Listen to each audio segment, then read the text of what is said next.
आज दादागिरी कुणाची चालली?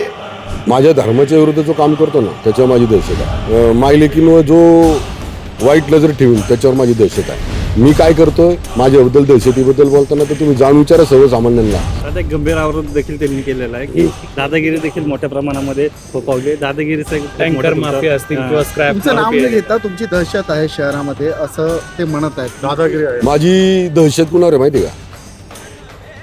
माझ्या धर्माच्या विरुद्ध जो काम करतो ना त्याच्यावर माझी दहशत आहे.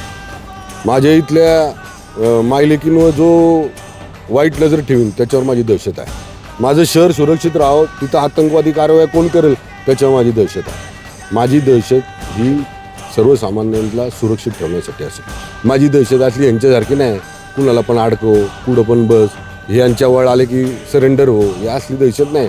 मी काय करतोय माझ्याबद्दल दहशतीबद्दल बोलताना तर तुम्ही जाणून विचारा सर्वसामान्यांना. मी 2014ला अपक्ष निवडून आलो, दहशतीमुळे आलो का? 2014ला मी 16,000 मतांनी जास्त निवडून आलो. माझ्या विरुद्ध एक महेश किसन लांडगे, जसं मी माझं नाव आहे तसं महेश जगन्नाथ लांडगे उभा केलं त्यांनी माझ्या विरोधात अपक्ष असताना सुद्धा. मग ती दहशत नव्हती का?